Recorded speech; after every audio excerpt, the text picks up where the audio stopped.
और आज का ये वीडियो काफी ज्यादा इंपॉर्टेंट होने वाला है क्योंकि आप पढ़ने वाले हैं आज मोस्ट इंपॉर्टेंट क्वेश्चंस दिल्ली सल्तनत के। ठीक है, दिल्ली सल्तनत से अभी तक जितने भी प्रीवियस ईयर्स में क्वेश्चंस पूछे गए हैं उन सभी क्वेश्चंस का कंपाइलेशन आपको इसी एक वीडियो के अंदर देखने के लिए मिलेगा। ऐसा कोई प्रश्न नहीं होगा जो दिल्ली सल्तनत से आया और आपको इस वीडियो में देखने के लिए ना मिले। ये पूरा कंप्लीट वीडियो होने वाला है। डेफिनेटली ये वीडियो आपके एग्जाम्स के लिए काफी ज्यादा हेल्पफुल होगा। तो पहला प्रश्न लेते हैं, दिल्ली सल्तनत का शासन कब शुरू हुआ था? तो वर्ष 1206 में दिल्ली सल्तनत का शासन शुरू हुआ था। जब मोहम्मद गोरी की मृत्यु हो गई थी तो उसी वक्त 1206 में इसका जो गुलाम था जिनका नाम कुतुबुद्दीन ऐबक था, उसने गुलाम वंश की स्थापना की थी।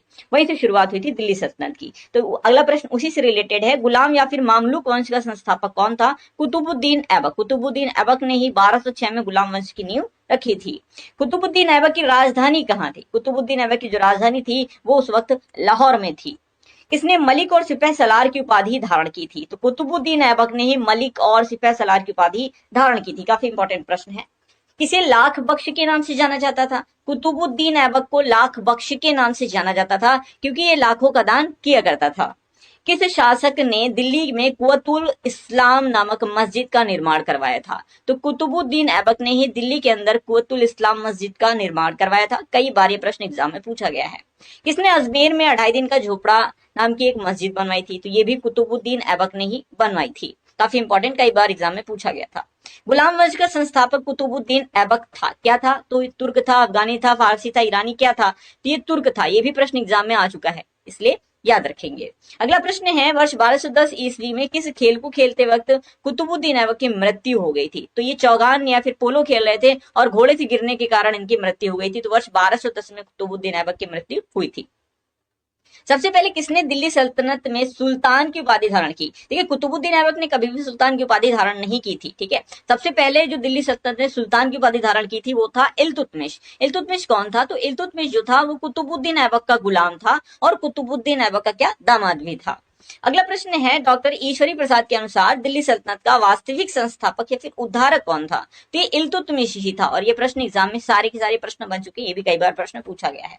इल्तुतमिश ने अपनी राजधानी लाहौर से कहां स्थानांतरित की थी? तो इल्तुतमिश ने जब ये सुल्तान बना तो इसने अपनी राजधानी लाहौर से सीधा दिल्ली स्थानांतरित कर ली थी।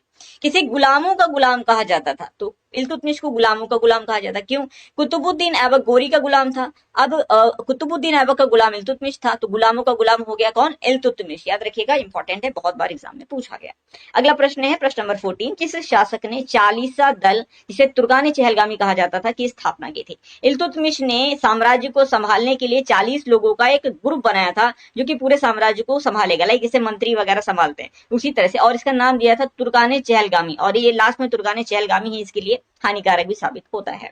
अगला प्रश्न है, वर्ष 1221 में किसके शासनकाल में भारत पर चंगेज खां का आक्रमण हुआ था? तो 1221 की बात हो रही है। 1210 में कुतुबुद्दीन ऐबक मरा था। 1210 से 1236 तक शासन किया था इल्तुतमिश ने। तो उस वक्त शासन किसका था?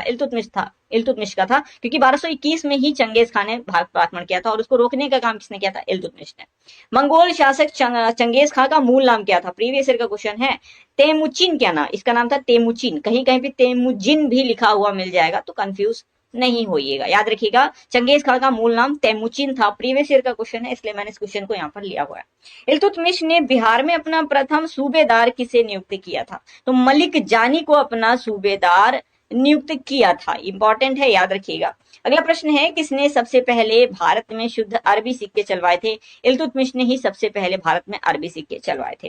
अगला प्रश्न है, किस शासक ने चांदी का टंका और तांबे का जीतल 2 मुद्राएं चलवाई थी? इसे ऐसे ही याद रखिएगा क्योंकि प्रश्न एग्जाम में कई बार पूछा गया है और विभिन्न प्रकार से पूछा गया है। मैं आपको बता दूं, सबसे पहले याद रखिए, चांदी का टंका और तांबे का जीतल, ये 2 मुद्राएं इल्तुतमिश ने चलवाई थी। क्वेश्चन ऐसे भी पूछा गया, जो टंका नाम की मुद्रा थी किस धातु की है? तो चांदी की है। और जीतल नाम की जो मुद्रा है किस धातु की है? तांबे की है। और दोनों किसने चलवाई थी? ये इल्तुतमिश ने ही चलवाई थी।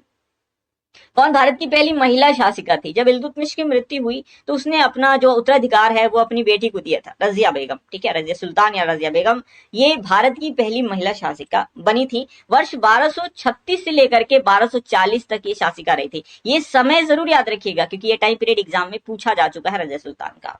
रजिया सुल्तान किसकी बेटी थी? तो इल्तुतमिश की बेटी थी रजिया सुल्तान। प्रश्न नंबर 22 है, रजिया सुल्तान को सत्ता से हटाने में किसका हाथ था? तो तुर्कों का हाथ था। किसका था? तुर्कों का हाथ था। और मुख्य रूप से देखा जाए तो भटिंडा का जो गवर्नर था वहां का बटिंडा का जो गवर्नर था जिसका नाम था अल्तुनिया, मलिक अल्तुनिया, उसी ने नेतृत्व किया था, ठीक है, इस विद्रोह का। तो याद रखिएगा अल्तुनिया की वजह से ये रजिया सुल्तान को हटाया गया था। अगला प्रश्न हम लेते हैं, किसने जिल्ले इलाही यानी ईश्वर की छाया की उपाधि धारण की, जिल्ले इलाही की उपाधि धारण की थी। जिल्ले इलाही का मतलब होता है ईश्वर की छाया। तो ये बलबन ने धारण की थी। याद रखिएगा बलबन भी गुलाम वंश का एक काफी प्रसिद्ध शासक ने चालीसा दल को समाप्त किया था। तो बलबन ने चालीसा दल को समाप्त किया था। देखिए चालीसा दल ने धीरे धीरे क्या किया था, वो दिल्ली सल्तनत पे कब्जा करने का सोच लिया था। लेकिन जब बलबन शासक बना तो बलबन ने क्या किया, बलबन समझ गया था कि चालीसा दल ही सबसे बड़ी फसाद की जड़ है। तो बलबन ने सबसे पहले चालीसा दल को ही समाप्त कर दिया था। किसने फारसी त्योहार नौरोज की भारत में शुरुआत की, बहुत बार एग्जाम में पूछा गया, बलबन ने ही ये शुरुआत की थी।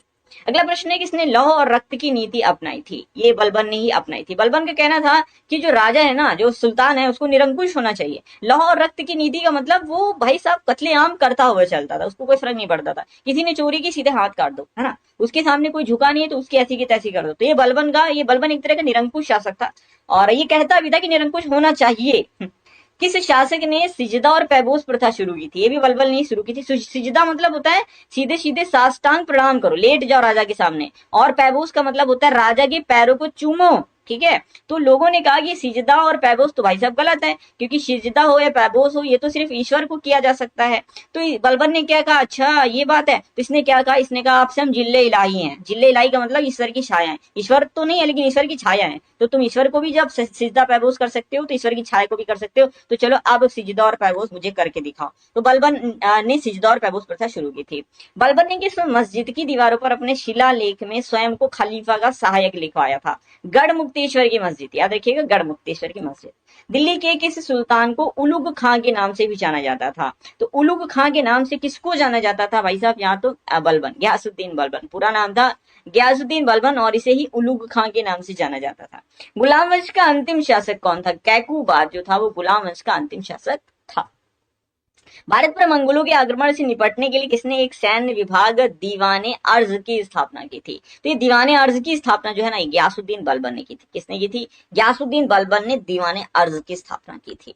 कौन गुलाम वंश का शासक नहीं है, कुतुबुद्दीन ऐबक है, बलबन ने भी गुलाम वंश में शासन किया था, रजिया सुल्तान ने भी, गाजी मलिक ने नहीं, ये गाजी मलिक जो है ये गुलाम वंश से कोई इनका। भारत पर मंगोलों के आक्रमण से निपटने के लिए किसने एक सैन्य विभाग दीवाने अर्ज की स्थापना की थी, तो ये दीवाने अर्ज की स्थापना जो है ना गयासुद्दीन बलबन ने की थी। किसने की थी, गयासुद्दीन बलबन ने दीवाने अर्ज की स्थापना की थी। कौन गुलाम वंश का शासक नहीं है, कुतुबुद्दीन ऐबक है, बलबन ने भी गुलाम वंश में शासन किया था, रजिया सुल्तान ने भी, गाजी मलिक ने नहीं, ये गाजी मलिक जो है ये गुलाम वंश से कोई इनका संबंध नहीं है।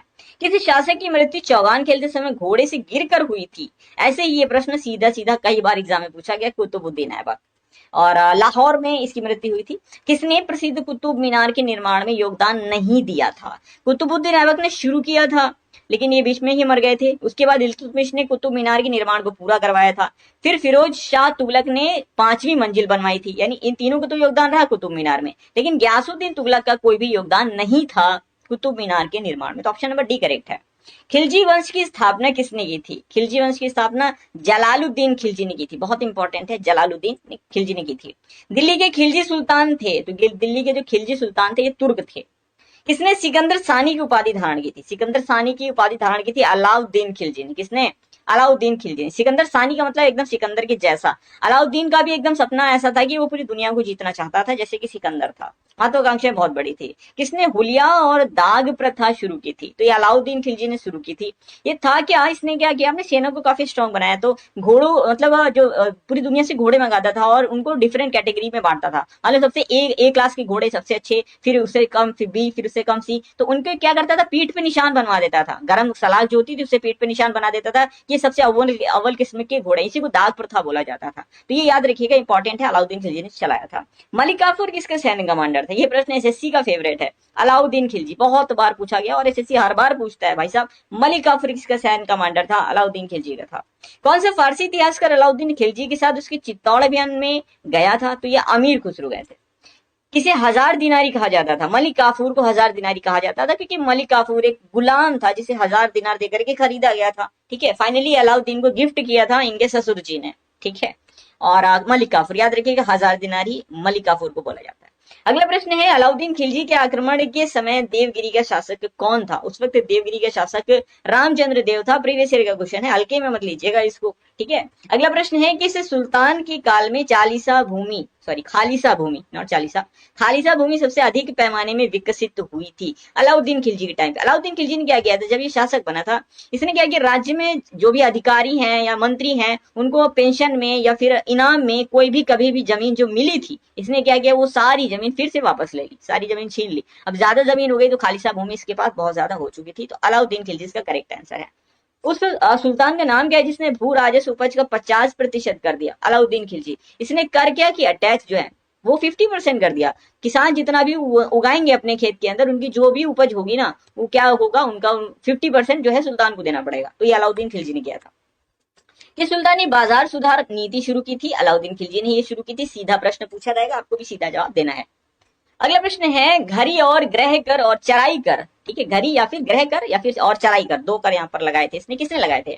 तो ये घरी मतलब जो घर होते थे या झोपड़ी होती थी उन पर टैक्स लगाया इसने, और चराने वाले जो प्लेसेस होते थे, जानवर होते थे, उन पे भी टैक्स लगाया। ये सारे टैक्स लगाए किसने? अलाउद्दीन खिलजी ने लगाए। ऐसे ही प्रश्न डायरेक्ट आपके एग्जाम में देखने के लिए मिलेगा। अमीर खुसरो किसके दरबारी कवि थे? अलाउद्दीन खिलजी के दरबारी कवि थे अमीर खुसरो। किस शासक ने स्थायी सेना रखना शुरू किया था? अलाउद्दीन खिलजी ने स्थायी सेना रखना शुरू किया था। पहले होता ये था, लोग स्थायी सेना नहीं रखते थे, मोस्टली क्या करते थे, जब युद्ध होना होता था तो अपने मतलब जाते थे राज्य में और लोगों को रिक्रूट करते थे और फिर युद्ध होता था। लेकिन अलाउद्दीन खिलजी ने खुद को सिकंदर सानी बोला, भाई इसको सिकंदर सानी बोला जाता है, सिकंदर के जैसा पूरी दुनिया को जीतने का ख्वाब था। तो इसने क्या किया, सबसे बड़ी चीज है, दुनिया को जीतने के लिए सेना की जरूरत होगी, एक ट्रेंड सेना। तो इसने क्या किया, सेना को परमानेंटली अपने यहाँ रिक्रूट किया, उनको सैलरी देना शुरू किया। ये काम शुरू किसने किया था? अलाउद्दीन खिलजी ने शुरू किया था। अगला प्रश्न है वर्ष 1306 के बाद अलाउद्दीन खिलजी के समय में दिल्ली के सुल्तान और मंगोलों के बीच सीमा क्या थी? तो उस वक्त जो सीमा थी वो थी सिंधु नदी, ठीक है, सिंधु नदी को सीमा बनाया गया था। अगला प्रश्न है अलाउद्दीन खिलजी के निम्न सेनाध्यक्षों में से कौन सा तुगलक वंश का प्रथम सुल्तान बना था? तो तुगलक वंश का प्रथम सुल्तान था गाजी मलिक। कौन था? गाजी मलिक था। तुगलक वंश का संस्थापक कौन था? गयासुद्दीन तुगलक। इसी को गाजी मलिक बोला जाता है, याद रखिएगा, इंपॉर्टेंट है। दिल्ली सल्तनत के सर्वाधिक विद्वान शासक जो खगोल शास्त्र, गणित, आयुर्विज्ञान सहित अनेक विद्याओं में माहिर था, इसका नाम क्या था? इसका नाम था मोहम्मद बिन तुगलक, ठीक है, ये शासक था मोहम्मद बिन तुगलक। वर्ष 1333 ईस्वी में कहां का विदेश यात्री इब्न बतूता बगल में जूता भारत आया था? है ना, गाना आपने सुना होगा, याद आ गया मुझे भी। मोरक्को का यह विदेश यात्री था, याद रखिएगा, इब्न बतूता मोरक्को का विदेश यात्री था। वर्ष 1333 में ये भारत आया था। अगला प्रश्न है विदेश यात्री इब्न बतूता किसकी शासनकाल में भारत आया था? तो मोहम्मद बिन तुगलक के शासनकाल में ये भारत आया था। और मैं आपको बताऊं, ये जो मैं प्रश्न बता रहा हूँ मोहम्मद बिन तुगलक का, एसएससी का फेवरेट है। ये जितने 3-4 प्रश्न मैंने बताए इब्न बतूता से, इनको आप हर हाल में पढ़ लो, क्योंकि एक प्रश्न तो दे ही देता है एसएससी। इब्न बतूता ने कौन सी किताब लिखी थी? ये भी बहुत बार पूछा एसएससी ने, रेहला नाम की किताब लिखी थी, बहुत ज्यादा पूछा गया। किस शासक ने सती प्रथा पर रोक लगाई थी? ये मोहम्मद बिन तुगलक, ठीक है, यहाँ पे मोहम्मद बिन इब्न बतूता, ठीक है, मोहम्मद बिन तुगलक की बात कर लेते हैं। प्रश्न नंबर 56, किस शासक ने सती प्रथा पर रोक लगाई? तो मोहम्मद बिन तुगलक ने। अगला प्रश्न है किसने अपनी राजधानी को दिल्ली से देवगिरी स्थानांतरित किया और फिर इसने क्या किया, दिल्ली से देवगिरी ले आया, फिर इसने कुछ दिन बाद देवगिरी से फिर दिल्ली स्थानांतरित कर लिया। तो ये किया किसने था? ये मोहम्मद बिन तुगलक ने था। कुछ इसके ऐसे काम भी थे जिसकी वजह से लोग इसको पागल राजा बोलने लगे थे। इसने सांकेतिक मुद्रा का चलन किया, दिल्ली से देवगिरी लाया राजधानी, फिर देवगिरी से दिल्ली ले गया। तो ये सारी चीजों से लोग परेशान हो गए थे, इसलिए इसको लोग पागल राजा बोलने लगे थे। अगला प्रश्न है किस शासक को पागल या सनकी राजा कहा जाता था? मोहम्मद बिन तुगलक को ही कहा जाता था, ठीक है, कुछ काम इसके ऐसे थे। किसने सर्वप्रथम सांकेतिक मुद्रा का प्रचलन किया था? मोहम्मद बिन तुगलक ने सबसे पहले सांकेतिक मुद्रा का प्रचलन किया था दिल्ली सल्तनत में। प्रश्न नंबर 60 है होली त्योहार में सार्वजनिक उत्सव में भाग लेने वाला दिल्ली सल्तनत का प्रथम सुल्तान कौन था? तो ये मोहम्मद बिन तुगलक ही था, जो होली के जो त्योहार होता है तो उसमें पार्टिसिपेट भी किया करता था। अगला प्रश्न है मोहम्मद बिन तुगलक अपनी राजधानी दिल्ली से कहां ले गया था? दिल्ली से दौलताबाद ले गया था। देखिए आपको देवगिरी लिखा हुआ मिल सकता है, दरअसल देवगिरी का नाम बदल करके दौलताबाद रख दिया था मोहम्मद बिन तुगलक ने, तो याद रखिएगा, इंपॉर्टेंट है।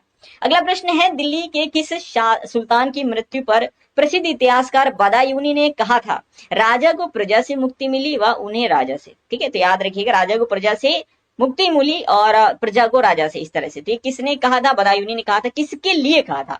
मोहम्मद बिन तुगलक की मृत्यु पर यह बदायूनी ने लिखा था। बेरोजगारों की सहायतार्थ दिल्ली के किस सुल्तान ने रोजगार कार्यालय की स्थापना की थी? ये फिरोज शाह तुगलक ने की थी। ये भी तुगलक वंश का काफी ज्यादा प्रतापी शासक हुआ करता था फिरोज शाह तुगलक। बेरोजगारों का इसने दर्द समझा था, है ना, आप भी तैयारी कर रहे हो, इसने दर्द समझा था फिरोज शाह तुगलक ने, और इसने रोजगार कार्यालय भी खुलवाए थे। किस सुल्तान ने दान दक्षिणा के बारे में काफी ध्यान दिया था और एक विभाग ही बना दिया था दान दक्षिणा के लिए, दीवाने खैरात, ये किसने शुरू किया था? तो ये दीवाने खैरात की स्थापना भी फिरोज शाह तुगलक ने की थी। किसी सुल्तान के दरबार में सबसे अधिक गुलाम हुआ करते थे? इसको गुलामों का बहुत शौक था, बहुत सारे गुलाम ये खरीदा करता था। इसका नाम है फिरोज शाह तुगलक। इसने करीब 1,80,000, ठीक है, कितने, 1,80,000 गुलाम खरीदे थे। तो ये फिरोज शाह तुगलक था। किस सुल्तान ने गुलामों के लिए दीवाने बंदगान की स्थापना ही की थी? अब इतने सारे गुलाम थे तो उनके लिए एक विभाग ही बना दिया था। किसने? फिरोज शाह तुगलक ने, ठीक है, किसने? फिरोज शाह तुगलक ने। दिल्ली के किस शासक ने सबसे अधिक नहरों का निर्माण करवाया था? तो ये फिरोज शाह तुगलक ने करवाया था, और फिरोज शाह तुगलक के शासनकाल में नहरों का बहुत बड़ा जाल बिछाया गया था सिंचाई व्यवस्था को दुरुस्त करने के लिए। सिंचाई पर कर